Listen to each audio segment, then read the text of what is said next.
I am flight captain Mukti Srivastava an ex air force officer. मैंने अभी recently beauty pageant में participate किया, 1 in a million Mrs India. मुझे मिला है इंटरनेशनल पर्सनालिटी का ये क्राउन। मैं इस समय 49 ईयर्स की हूँ और इंटरनेशनल बैडमिंटन प्लेयर हूँ और I was the first air traffic controller women in Indian air force.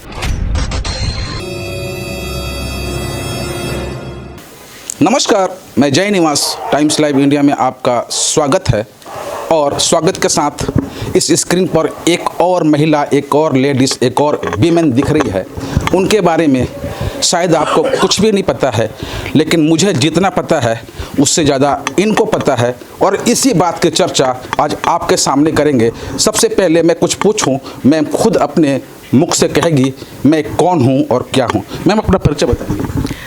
I am flight captain Mukti Srivastava an ex air force officer और मैंने अभी रिसेंटली ब्यूटी पेजेंट में पार्टिसिपेट किया, 1 in a million Mrs India. और उसमें ये जो आपने पार्टिसिपेशन किया, जो अवार्ड मिला, जो ताज आपके सर पे है, वो क्या कुछ है और कैसे है? देखिए, मैंने पार्टिसिपेट किया, ये जो ताज विमानता में हुआ था ब्यूटी पेजेंट कॉन्टेस्ट था और मुझे मिला है इंटरनेशनल पर्सनालिटी का ये क्राउन और मैं इससे काफ़ी खुश हूँ।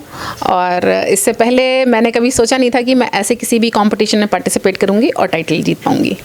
ये तो सीधे हम मुकाम पे पहुँच गए, लेकिन इससे पहले हम शुरुआत करें और मुक्ति श्रीवास्तव जैसा कि नाम है मुक्ति, तो मैम अपना एज बताएंगे और आप इस लाइन में शुरुआत कैसे हुई आपकी? मैं इस समय 49 ईयर्स की हूँ और इस लाइन में शुरुआत कहूँ तो कभी सोचा नहीं और अभी ही हुई है, लास्ट मंथ ही। और पिछले 5-6 महीने से, जब से मैंने अप्लाई किया था, तब से थोड़ा थोड़ा सोचना शुरू किया और फिर इसके फिनाले तक, जो कि 24 को ताज विमानता में था, उसमें पार्टिसिपेट किया और क्राउन जीता। अभी इसको थोड़ा नीचे रखते हैं, तो ये सीढ़ी दर सीढ़ी आपकी शुरुआत कहाँ से थी? करियर की शुरुआत किस और कब हुई? मेरे करियर की शुरुआत अगर मैं कहूँ तो मैं हमेशा से स्पोर्ट्स पर्सन थी और हमेशा से खेलती रही और इंटरनेशनल बैडमिंटन प्लेयर हूँ। अभी वर्ल्ड चैम्पियनशिप में पार्टिसिपेट किया है, स्पेन में इंडिया को रिप्रेजेंट किया। और उसके पहले जब मैं ग्रेजुएशन कर रही थी तब मैंने एयरफोर्स ज्वाइन किया और I was the first air traffic controller women in Indian air force. आपने जैसा कि कहा कि एयर ट्रैफिक कंट्रोलर एयरफोर्स में थी, तो हवा से बात करते वक्त क्या कुछ महसूस होता था? बहुत अच्छा लगता था और मुझे एयरफोर्स का जो करियर था वो काफ़ी पसंद भी था, लेकिन मेरे हस्बैंड एक सिविलियन हैं, तो 2 छोटे बच्चों के साथ थोड़ा सा मुश्किल होता था। मैंने जिस समय पे मेरी बड़ी वाली बेटी 8 महीने की थी, उस समय पे कारगिल वॉर में पार्टिसिपेट किया, नाइट ड्यूटीज़ की, उसको लेके भी गई क्योंकि वो घर में रुकती नहीं थी। तो हर तरह की मुश्किलें और परेशानियाँ आराम से करी हैं, लेकिन हर तरह से। और पोखरन जिस समय हुआ था, जैसलमेर में मैं पोस्टेड थी, उस समय पे भी काफ़ी कुछ किया। आज के समय में, अभी वर्तमान समय में दर्शकों से क्या कुछ आप शेयर करना चाहेंगी? देखिए, जब से मैंने मेरी लाइफ की जर्नी स्टार्ट की, तो हमेशा से मेरे पेरेंट्स ने कहा पढ़ाई करो। क्योंकि स्पोर्ट्स के बेसिस पे अभी इंडिया में इतना कुछ उस समय तो और भी नहीं था, अभी भी थोड़ा कम है। तो ये कहा कि जो भी कुछ तुम्हें करना है, अचीव करना है लाइफ में, वो तुम्हें पढ़ाई से ही करना है। तो स्पोर्ट्स को सेकेंड रंग में रखो। तो हमेशा से पढ़ाई करी और उसी के बेसिस पे मेरा एयरफोर्स में सिलेक्शन हुआ। और उस समय पे खेलती तो हमेशा रही, लेकिन इतना ज़्यादा नहीं खेली क्योंकि पढ़ाई पे फोकस था। और जैसा मैंने कहा, ब्रेक बिल्कुल लगा जिस समय पे मैंने एयरफोर्स ज्वाइन किया और उसके बाद मेरी मैरिज हुई, बच्चे हुए, तो बिल्कुल ब्रेक लगा। लेकिन अब पिछले 4 साल से मैंने रीस्टार्ट किया 95 के बाद, जब मैंने एयरफोर्स ज्वाइन किया था। और अब मैं इंटरनेशनल अभी खेल के आई हूँ, पहले भी मैंने। लेकिन अगर आप अपने ऊपर बिलीफ रखें और डेडिकेशन रखें और आप हार्ड वर्क करें, तो आप बिल्कुल सब कुछ जो चाहें वो अचीव कर सकते हैं, ऐसा मेरा मानना है। देखिए, 95 में जिस समय पे मुझे एयरफोर्स ज्वाइन करना था, उस समय पे ब्रेक लगा और उसके बाद लगातार ही कुछ ना कुछ चलता रहा, जबकि मैं फिजिकली एक्टिव थी क्योंकि एयरफोर्स में आपको पीटी, परेड सब कुछ करना होता है। लेकिन अगर आप कहिए बैडमिंटन खेला, वो नहीं किया। उसके बाद फिर जब बच्चे हो गए, तब तो बिल्कुल ही सारी फिजिकल एक्टिविटी बंद हो गई। बच्चे छोटे तो टाइम देना है, जॉब कर रही हूँ अच्छी किसी भी कॉर्पोरेट में, सीनियर पोजीशन पे हूँ, वहाँ टाइम चाहिए, फैमिली में टाइम देना ही देना है, तो नहीं खेल सकती थी। पर अब मेरी दोनों जो डॉटर्स हैं वो बड़ी हैं, अपना छोटी वाली MSc कर रही है, बड़ी वाली NID की ग्रेजुएट है, तो दोनों इंडिपेंडेंट हैं। और अब पिछले 4 साल से, जब से छोटी वाली मेरी ग्रेजुएशन में आई, तब मैंने फिर अपना पैशन जो कि बैडमिंटन है वो रिवाइव किया और फिर अब इस लेवल पे पहुंची कि मैं इंडिया को रिप्रेजेंट कर रही हूँ। अभी आपके सर पे एक ताज चमचमाता दिख रहा है, स्क्रीन पर हमारे दर्शकों के बीच दिख रहा है। ये ताज पहनकर कैसा महसूस होता है? और अभी मैं जैसा देख रहा हूँ, पिछले 4-5 इंटरव्यू में आप इस तरह से पहनी हुई है, क्या कुछ कहेंगे आप? देखिए, आई फील प्राउड कि मुझे ये ताज मिला, पहली चीज़ जो, क्योंकि बचपन से ये कभी भी मेरा फील नहीं था। ठीक है, मैं हमेशा से स्पोर्ट्स वुमेन थी, प्लस डिफेंस ऑफिसर हूँ, तो ये कैटवॉक टाइप की चीज़ें तो कभी सोची ही नहीं थी, या कभी भी इस फील्ड में आऊँगी ऐसा सपने में भी नहीं सोचा, जैसे कहा जाए। पैशन, फैशन और इंडिया नंबर 1 आने की होड़ कैसा है? काफ़ी अच्छा है और बिल्कुल डिफरेंट एक्सपीरियंस है जो कि मैं एंजॉय कर रही हूँ। जैसा कि लोग कहते हैं कि महिलाओं के लिए आगे बढ़ना जितना अच्छा है उतना रिस्की भी है, क्या समझते हैं आप? रिस्की तो देखिए, लाइफ में हर एक के लिए जो कुछ भी नया करना चाहे वो है। जैसे कि मैंने इस फील्ड में जब सोचा, what you said, untested waters I wanted to be in, तो मुझे अपने आप को चैलेंज करना है। और अगर मैंने अपने आप को चैलेंज करके कोई चीज़ अचीव की है, तभी सेटिस्फैक्शन है। जिसमें मैं अच्छी हूँ, मुझे मालूम है, वो अचीव कर चुकी हूँ और उसी को करती चली जाऊँ तो फिर क्या फ़ायदा? कुछ नया करना चाहिए ना लाइफ में। कैरियर और पैशन के बीच उतार चढ़ाव आते रहे हैं, लेकिन शुरुआत से अभी पीक तक कितने अवार्ड शायद आपके हाथ लगे होंगे? देखिए, मैं नहीं गिनती बता पाऊंगी, क्योंकि जब से मैंने खेलना शुरू किया तब से कुछ ना कुछ अवार्ड्स हमेशा जीता। प्लस एयरफोर्स में मैंने अपने एयर ट्रैफिक कंट्रोलिंग कोर्स में टॉप किया, LLB में मैं टॉपर थी।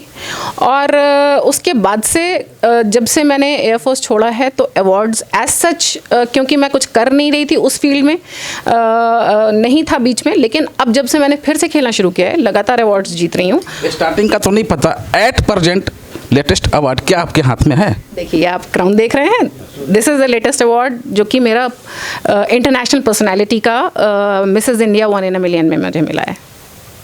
तो जैसा कि वीमेन है, देश की आधी आबादी नहीं कहें तो 45% आबादी महिलाओं की है, उनके लिए प्रेरणा है या आप सीढ़ी है या फिर एक प्रयास? देखिए, मैं हमेशा चाहूँगी कि मैं एक प्रेरणा रहूँ सबके लिए, जो भी कोई मुझे सुने या देखें। तो मैं हमेशा से ऐसा काम करना चाहती हूँ अपनी लाइफ में, और अपनी बेटियाँ, मेरी 2 बेटियाँ हैं, उनको भी यही सिखाया हमेशा कि कुछ भी ऐसा करो जिससे कि लोग तुम्हें देख के प्रेरित हों। ऐसा कोई भी काम नहीं होना चाहिए हमारी लाइफ में जिससे कि लोग देख के सोचें कि ये गलत है या ये नहीं ठीक है। तो लड़कियों को हमेशा, मैं विमेन एम्पावरमेंट में बिलीव रखती हूँ। और जब मैंने CNG station, first already CNG station मैंने रन किया आफ्टर लिविंग एयरफोर्स, तो उसमें भी मैंने सारी अपनी जो भी एम्प्लॉयज़ थी, मैनेजर से लेके फिलर, गार्ड, टेक्नीशियन, सब मेरी लेडीज़ थी। ऐसा कुछ है कि 49 ईयर्स के उम्र में आपने नहीं किया, वो कर जाना चाहिए था? नहीं, मैं जब जो सोचती हूँ वो करती हूँ। आगे का पड़ाव और नीति क्या है? देखिए, मैंने अभी ये टाइटल जीता है, तो मुझे लगता है कि इस टाइटल को मुझे जस्टिफाई करना है। मैंने इसीलिए पार्टिसिपेट किया था कि मैं अपने टाइटल के बेसिस पे कुछ ऐसा करूं समाज के लिए, सोसाइटी के लिए, जिससे कि लोग मुझे देख के प्रेरित हों, जैसा अभी आपने क्वेश्चन किया। तो मैं पहली चीज़ तो विमेन एम्पावरमेंट में बिलीव करती हूँ। जब हम अपने ऊपर बिलीव करेंगे तभी दूसरे लोग करेंगे। तो मैं, जो भी कोई लड़कियां या लेडीज़ या कोई आदमी लोग भी जो भी कुछ मुझे देख रहे हैं, सुन रहे हैं, तो वो उन्हें अपने ऊपर, मैं कहूँगी कि बिलीव रखें, और जो भी लाइफ में सोचें वो हमेशा अचीव कर सकें। जो भी आप लाइफ में सोचें उसमें सीरियसनेस और गंभीरता, दोनों चीज़ें जो आपने बोली वो ज़रूरी हैं। डेडिकेशन ज़रूरी है, हार्डवर्क ज़रूरी है। आपने कहा कि 49 की उम्र हो चुकी है और आपके 2 बच्चे बड़े हैं और पतिजी भी हैं जो सिविलियन है। इस बीच टाइम मैनेजमेंट कहाँ था? क्योंकि मैं हमेशा से, बचपन से भी मेरी थोड़ी आदत थी, लेकिन एयरफोर्स ज्वाइन करने के बाद तो टाइम मैनेजमेंट अपने आप आना ही था। और जो भी काम करें उसमें डेडिकेशन हमेशा ही है, हार्डवर्क हमेशा है, प्लस सीरियसनेस हमेशा है। क्योंकि एयरफोर्स एक ऐसी ऑर्गेनाइजेशन है जो कि ये सब कुछ आपको सिखाती ही है। तो वो इनकलकेटेड है मेरे अंदर। मैं सोचूं या नहीं सोचूं, मैं हमेशा टाइम पे काम करूंगी, मैं हमेशा डेडिकेशन के साथ काम करूंगी। तो वो है और अभी तक हमेशा आगे भी रहेगा। एयरफोर्स यानी हवाओं से बात करती थी, आप ज़मीन से ऊपर थी और अब धरातल पे रह के भी एक ताज आपके सर पर है। कैसा महसूस हो रहा है? बिल्कुल, मैंने जैसा कहा बहुत अच्छा लग रहा है and I am very proud of myself and my daughters were the ones who actually जिन्होंने मुझे कहा कि मम्मी आप कर सकती हैं ये काम, जो कि मैंने कभी सोचा नहीं है। ऐसे में आपसे लास्ट क्वेश्चन पूछा जाए, दिल्ली, इंडिया, शहर की बात करें तो कौन सा शहर आपको अच्छा लगता है और क्यों? देखिए, मैं दिल्ली में रह रही हूँ, जब से मैंने एयरफोर्स छोड़ा है मैं दिल्ली में रह रही हूँ। वैसे मैं पैदा हुई मेरठ में और मेरे पेरेंट्स बिलोंग करते हैं लखनऊ को, तो आप कह सकते हैं मैं बिलोंग तो यूपी को करती हूँ, लेकिन दिल्ली में जब से मैं बड़ी हुई हूँ तब से मैं दिल्ली में ही हूँ, तो मुझे दिल्ली पसंद है। क्या आप देश हित में जागरूकता के लिए पहल करेंगी और करेंगी तो किस वे को लेकर? देखिए, देश हित में तो काफ़ी सारे ऐसे मुद्दे हैं जिनको कि उठाना चाहिए सारे लोगों को, मैं ये कहूँगी। और मैं बहुत ज़्यादा बिलीव करती हूँ सेविंग द एनवायरनमेंट। देखिए, दिल्ली में या पूरे देश में मुद्दे वही हैं, चाहे किसी भी एंगल से आप देखिए। लड़कियों का अपलिफ्टमेंट और ये एनवायरनमेंट का जो मैंने आपसे बोला, या पुअर जितने भी हमारे SC ST वाला जो है, इस समय भी रिजर्वेशन है, जो कि अब जो लोग ऑलरेडी ऊपर आ चुके हैं वो SC ST कोटे में नहीं जाने चाहिए। तो मेरा ये मानना है कि गवर्नमेंट की तरफ से थोड़े से पॉलिसी चेंजेस चाहिए, जो कि अभी वीकर सेक्शन हैं, जो अभी कहीं नहीं पहुँचे हैं, उन लोगों को ज़रूर आप दे सकते हैं रिजर्वेशन, बट जो लोग ऊपर आ चुके हैं उनका रिजर्वेशन हटाया जा सकता है। दर्शक अभी लाइव देख रहे हैं, ऐसा कुछ मुद्दा, टॉपिक, मसला जो मैं नहीं पूछ पाया हूँ? देखिए, आपने यूजुअली तो ज़्यादातर चीज़ें कवर कर ली हैं, लेकिन मेरे हिसाब से आजकल के लड़कों को ये सिखाना बहुत ज़रूरी है। लड़कियां तो करेंगी ही, लेकिन respect women, that's what I can say to all the boys in the society. देखिए, जो भी मैंने आज तक का काम किया है, ये चाहे गरीब हो चाहे अमीर हो, एयरफोर्स में कोई आपसे पैसे नहीं लेंगे। अगर आपने एग्ज़ाम दिया है तो आपको 100-200 रुपये का फॉर्म भरना है खाली, और जो लड़कियां आना चाहती हैं बिल्कुल आ सकती हैं। और बल्कि ये जो इस समय पे आप ये क्राउन देख रहे हैं, इसमें ज़रूर थोड़ा बहुत आपको आर्थिक रूप से ठीक होना पड़ेगा, लेकिन अगर आप एयरफोर्स या कोई भी डिफेंस फोर्स या कोई भी ऐसी गवर्नमेंट जॉब करना चाहें तो आपको सिर्फ अपना हार्डवर्क और डेडिकेशन देना है। बाकी आपको वीकर सेक्शन के हैं, पैसा चाहिए, वैसी रिक्वायरमेंट नहीं है। नमस्कार, मेरा नाम स्निग्धा रंजन है और मैं masters in food and nutrition कर रही हूँ दिल्ली यूनिवर्सिटी से। आज हम बैठे हैं मुक्ति श्रीवास्तव के साथ और हम आज इनसे पूछेंगे कि इनको मिसेस इंडिया पैजेंट में जीत के कैसा लग रहा है।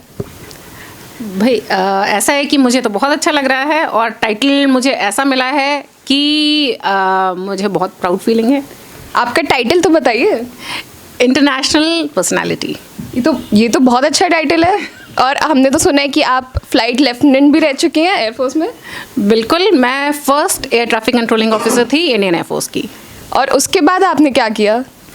उसके बाद मैंने first all ladies CNG station चलाया, जो कि शांतिपथ दिल्ली में था, और उसमें मैंने सारी लेडीज़ को रखा, सारी विमेन फिलर्स थी, विमेन मैनेजर थी, और क्योंकि मैं विमेन एम्पावरमेंट में बिलीव करती हूँ तो मैंने पूरा ऑल लेडीज CNG स्टेशन बनाया। All ladies and women empowerment, wow. और हम लोग ने तो सुना है कि आपको स्पोर्ट्स में भी बहुत महारत हासिल है। बिल्कुल, मैं इंटरनेशनल स्पोर्ट्स प्लेयर हूँ और मैंने अभी इंडिया को रिप्रेजेंट किया है स्पेन में, जो बैडमिंटन की वर्ल्ड चैम्पियनशिप हुई दिसंबर में। ये तो wow, thank you so much. अब हम चलते हैं, हमारे साथ बैठी हैं मुमुक्षा रंजन। आप अपना इंट्रो देंगी? मेरा नाम मुमुक्षा रंजन है, नमस्ते। मैं एक ग्राफिक डिज़ाइनर हूँ। और आपने अपना डिग्री कहाँ से की है? मैंने नेशनल इंस्टीट्यूट ऑफ डिज़ाइन से अपनी कम्युनिकेशन डिज़ाइन में डिग्री करी है। और अभी आप क्या कर रही हैं? अभी मैं बहुत सारा काम कर रही हूँ।